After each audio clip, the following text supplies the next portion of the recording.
ఈ వీడియోని మీరు చూస్తున్నారంటే మీరు చాలా అదృష్టవంతులనే చెప్పాలి. ఎందుకంటే సాక్షాత్తు ఆ దేవుడే మనిషి రూపంలో వచ్చి ఇక్కడ నృత్యం చేస్తాడని, మాట్లాడతారని చాలా మంది నమ్మకం. దీనినే తెయ్యం అని పిలుస్తారు. కేరళలో ఇది జరుగుతుంది. ఇక్కడ చాలా రకాల తెయ్యాలుంటాయి. ఒక్కొక్క తెయ్యం వెనుక వీర గాథలుంటాయి.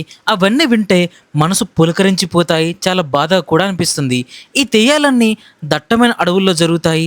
చాలా నిశ్శబ్దమైన ప్లేస్లో ఉంటాయి. ఈ అద్భుతమైన దృశ్యాన్ని చూడడానికి నేను హైదరాబాద్ నుంచి 900 కిలోమీటర్లు ట్రావెల్ చేసి కేరళలో ఉన్న కన్నూర్కి వచ్చాను. ఈ కన్నూర్ ఇంకా కాసర్గోడ్ జిల్లాల్లో ఈ తెయ్య ప్రదర్శన జరుగుతుంది. వీటిని చూడడానికి ఎక్కడెక్కడి నుంచో జనం వస్తారు. వాళ్ళ కష్టాలు, బాధలు అన్నీ కూడా ఆ దైవంతో చెప్పుకుంటారు.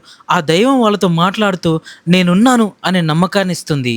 ఒక్కసారి ఆ దైవం అలా అడవిలోంచి నడుచుకుంటూ వస్తుంటే 2 చేతులెత్తి మొక్కాలనిపిస్తుంది. మరి మీరు కూడా ఈ మనిషి రూపంలో ఉన్న దైవాన్ని చూడాలనుకుంటున్నారా? అయితే ఈ వీడియోని ఒక ఇద్దరికి షేర్ చేసి కామెంట్ బాక్స్లో మీకు నచ్చిన దైవం పేరు కామెంట్ చేయండి. డీటెయిల్గా నేను మీకు పర్సనల్గా మెసేజ్ చేస్తాను.